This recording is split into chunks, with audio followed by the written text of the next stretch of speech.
அப்படியே ஸ்கூல்லேருந்து நடந்து வந்துட்டோம். அப்போ பார்த்தீங்கன்னா நான் ஒரு 5th ஸ்டாண்டர்ட் படிச்சிருந்தேன். அப்போ எனக்கு ஒரு 10 வயசு வச்சுக்கோங்களேன். ஸோ எங்களுக்கு வழி தெரிஞ்சதுனால நாங்கள் என்ன பண்ணோம், அங்கேருந்து அப்படியே நடந்து வீட்டுக்கு வந்துட்டோம்.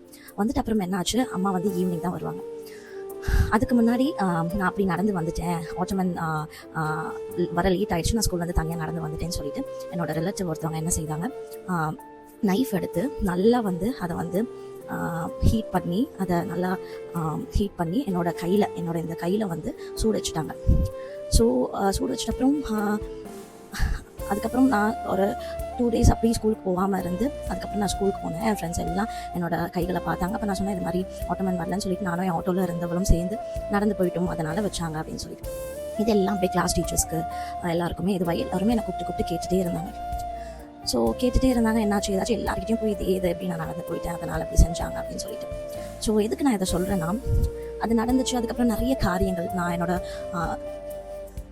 ஸ்கூல் லைஃப்பில் நிறைய நான் மிஸ் பண்ணியிருக்கேன். பிகாஸ் 2 பேருமே ஒர்க்கிங்னால ஒரு ரிப்போர்ட் கார்டாக இருக்கட்டும் சரி, இல்லை ஒரு ஓப்பன் டேயாக இருக்கட்டும் சரி, நான் மட்டும் தான் அந்த கிளாஸில் தனியாக வருவாங்களோ, சம்டைம்ஸ் வருவாங்க, சம்டைம்ஸ் அவங்களுக்கு பெர்மிஷன் கிடைக்காது, வர முடியாது, நான் மட்டும் தான் தனியாக உக்காந்துருப்பேன். இப்படி அநேக காரியங்களில் நான் என்ன சொல்கிறது, தனிமையை நிறைய நான் உணர்ந்திருக்கேன். ஸோ அப்படி இருக்கிறப்ப இப்போ ஒரு ஃபியூ டேஸ்க்கு முன்னாடி நான் என்னோடய பர்சனல் ப்ரேயரில் இருக்கிறப்ப அப்படியே என்னோட சிறிய வயதில் இருந்து உள்ள காரியங்கள் எல்லாமே யோசிச்சு பார்த்து அப்படியே தேவன் இடத்துல நான் அழுது கொண்டே இருக்கும் போது தேவன் இப்போ நான் சிறிய வயதில் கோ த்ரூ பண்ண காரியங்கள் எல்லாவற்றையும் காமிச்சு கிட்டத்தட்ட 20 இயர்ஸ்க்கு அப்புறம் எல்லா தருணத்துலையும் நான் அவன் கூட இருந்தேன். நீ இப்போல்லாம் தனிமையில் இருந்தியோ சரி, நீ ஸ்கூல் போகும்போதும் சரி, எல்லா காரியத்திலையும் நான் உன்னோட இருந்திருக்கேன். யூ டோன்ட் நோ, உனக்கு தெரியாது அது அப்படின்னு சொல்லிட்டு அவர் அன்புனால நான் நிரப்பப்பட்டேன். அப்போ கிட்டத்தட்ட ஒரு 20 வருஷம்க்கு அப்புறம் தான் என்னால் அதை உணர முடிஞ்சிச்சு. எல்லா தருணத்துலையும் you was with me, you was for me, you never left me alone அப்படின்றது 20 வருஷம்க்கு அப்புறம் தான் நான் அதை உணர்ந்தேன். அப்போ என்னோட ப்ரேயரில் அவரோட அன்புனால நான் நிரப்பப்பட்டேன்.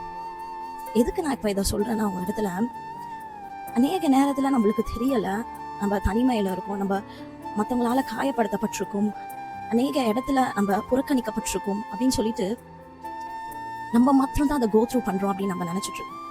ஆனால் அப்படி இல்லைங்க. எல்லா தருணத்தையும் யாருமே நம்ம கூட இல்லைன்னு நினைக்கும் போதெல்லாம் அவர் நம்மளோட தான் இருக்கிறார்.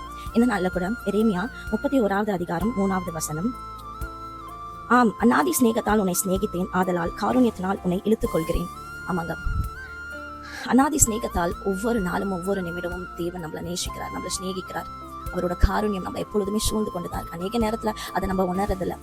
நம்ம உணர்ந்து தேவனோட அன்புனால நிரப்பப்படுறப்ப, நம்ம காயப்பட்ட நேரத்தில், கண்ணீரோடாக நடந்த நேரத்தில், எல்லா நேரத்திலையும் அவர் நம்மளோட இருந்ததை நம்மளால உணர முடியும். உங்களை நேசிக்கிறாருன்றதை மறந்துடாதீங்க. பெற்றோர்கள்